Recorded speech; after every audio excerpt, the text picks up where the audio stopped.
if there's one thing, I will not leave this office until I fix this. This is it. Alright, magandang araw sa lahat ng mga Pilipino saan mang sulok ng mundo. Itong Kabirada Lance Channel. At ako si Lance. Nako po, nagpunta si Pangulong Bongbong Marcos sama si Benjamin Magalong, ang mayor ng Baguio. Nako po, duda ako dito sa mga pangyayaring ito dahil sa flood control project. Flood was not control project ay ang sabi ni Pangulong Bongbong Marcos, hindi siya bababa sa pwesto hanggat hindi niya na-fix ang lahat ng ito. Naku po, delikado ito, baka may plano itong mga kurukunghong ito na ayaw bumaba sa pwesto at gagawing dahilan ang flood control project dahil siguro tayo magdududa dahil bakit ngayon ay biglang nagka-interest itong administrasyong ito na samantalang sila naman ang may kagagawan ng mga pangyayaring nakawan dyan sa kaban ng bayan, no? Baka ito ang gagawing rason ni Junior Bangag na hindi na siya bababa sa pwesto hanggat hindi mapipix at baka hindi talaga iipipix pagdating ng 2028 at atin natin lang ito, baka gawin niyang rason na hindi mo na mag-eleksyon dahil may problema pa daw at aayusin pa. Nako po, duda tayo dito sa mga plano ng mga Bangag administration na ito. At ito na, pamanurin natin ang kanilang pag-inspeksyon doon sa lugar kung saan talamak daw, mayroon daw hindi na itayo, ghost project, kung saan kasama itong si Mayor Benjamin Magalong. Narito ang balita. Good morning. I am here together with Mayor Benji Magalong to inspect some of these problematic again, flood control projects. I think you can see for yourself na talagang hindi trinabaho ng mabuti ito. Dahil yung ginawang slope protection supposedly dito ay bumigay kaagad. Sinama, pati yung slope protection na dapat na nandyan na hindi ginawa ay gumuho lahat ito, bumagsak dito, mabigat, nasira yung kalsada. Ngayon, nakita ngayon namin yung erosion sa ilalim ng kalsada, which is the most important part, ay wala na-erode na dahil yung ginawa nilang protection wall ay ubod ng hina, ubod ng liit. At you will see it later. You can see it there sa ilalim ng tunnel, talagang na-erode na dahil yung slope protection dito sa baba sa tabi ng ilog ay napakababa at napakahina, kaya nung pumasok yung tubig, nung bumigat yung tubig, tangay kagad. Kaya makita mo rito, tangay na itong lahat. This was all destroyed because of the landslide here, the rock slide here, and the erosion under the road. Now, the project that was supposed to take care of this cost us 260 million, more or less. 260 million. The 260 million that the government spent for this project had no effect whatsoever as to protect the slope. Parang walang ginawa. Sana pareho lang. Kung hindi, wala silang tinayo, wala silang linagay na wall, wala silang linagay na riprap, wala silang linagay na slope protection, ganun din ang nangyari. Kaya ang balor ng kanilang trabaho is zero, complete zero. And here's the other thing, that's why I keep talking about economic sabotage. Ang feedback natin from the mayor and from the other, the mayor of Tuba is also here. Mayor Clarita. Come join us. Halika, mayor. Dito ka. We are talking to the mayor in terms of the effect on businesses.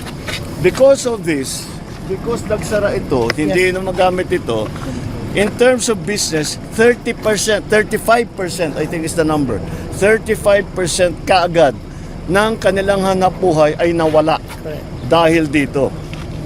So it is not only the damage, the physical damage that we can see, but it is also the damage to the economy.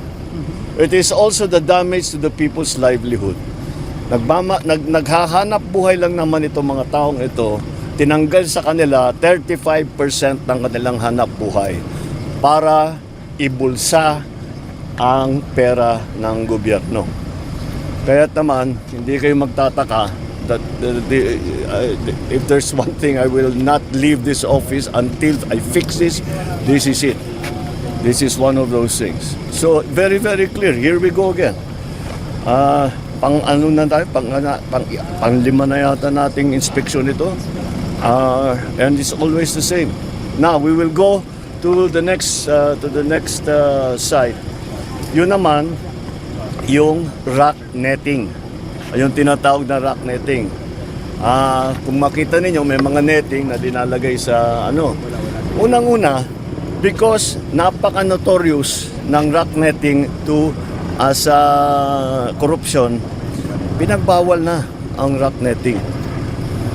So, pero ginawa pa rin. Pinagbawal na yan eh. Pero ginawa pa rin. Bukod pa doon, kilala ko ang supplier ng rock netting. Ang presyo ng rock netting is 3,200 pesos. Ang chinarge sa gobyerno is more than 12,000 pesos. So times 4. Times 4. So 75% ng kontrata kinikback.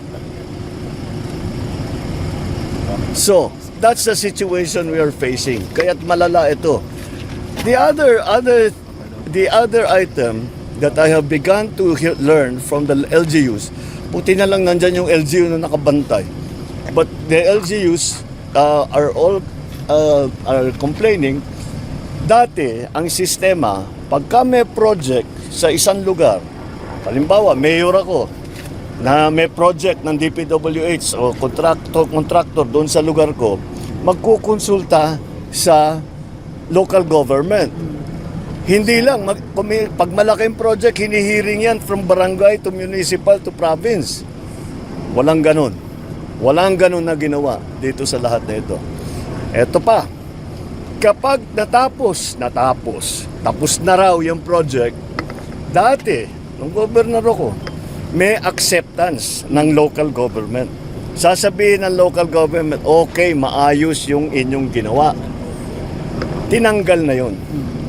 Kaya't hindi mag-inspeksyon sila pero wala na silang magawa.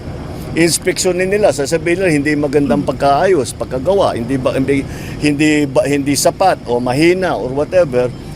Wala nang magawa yung local government executive. So tinanggal yung SOP na yon. That SOP is that before you release the project to the local government, kailangan tanggapin ng local government. And that's something that we will reinstitute. Yun ang ibabalik natin. Because the local government, alam nyo naman ako, matagal ko na sinasabi, because of my experience as governor, ang local government, wala kaming ginawa, kundi araw-araw, tinitignan, ini-inspeksyon namin lahat yan. Hindi yung minsanan. Every single day, we walk around, go around, we hear reports from ordinary people, hindi yung mga opisyal, but ordinary people, and kaya na silang nakakaalam. That's why that acceptance is so important. And that's what we are going to reinstate. That's going to be Thank you. one of the measures that we think. Bakit Yun ang inintay namin. Oo, bakit nila tatanggalin? Wala na bypass. Oo, hindi pwede yun. Hindi pwede yun. Kasi kung hindi tanggap ng local government, maliwanag, may problema yan. If the local government hindi masaya. Masaya kung magkaroon ng slope protection, hindi na masasara yung kalsada. Masaya kami pag mayroong flood protection, hindi na babaha. Di siyempre tatanggapin ka agad kung maganda. Pero kung hindi maganda, sila rin ang magsasabi. Dahil silang nakakaalam. Sasabihin, yung dinagay ninyong riprap, masyado mababa. Dahil yung baha rito, umaabot dito, hanggang dito lang yung pader ninyo. All of those things. So those are the things that we have to correct. But over the years, these abuses only came about kasi pinapalitan ang sistema. And dinadaya lang talaga. No consultation with the local government, no acceptance from the local government. All of that. Kaya mabigat ang gagampanan na role ng ating local government dito sa ating mga ginagawa para maayos na. Marami. Well, si Mayor Benji has been has been very very vocal about the problems that we have. That's why napunta ako dito. And the comments and the sumbong that have been arriving at our website has been very, very useful. Kaya pagpatuloy sana ninyo ang inyong pagsumbong, and I'm not just talking to local government officials, kahit sino. Basta't may alam kayo, sabihin ninyo sa amin, pa-inspeksyon natin, kung may problema, ayusin natin ang problema. Here's the problem here. This is 260 million project. Useless. Parang tinapon mo yung pera sa ilog. Useless. To correct this will cost double that. That's my top of the head estimate. 500 million ito para ayusin. Thank you, sir. At least. Kasi hindi lang itong nakikita ninyo rito kundi hanggang dun sa loob Hanggang dun sa ilalim nitong tunnel So there's a lot of work that needs to be done. So how can you tell me that it's not economic sabotage?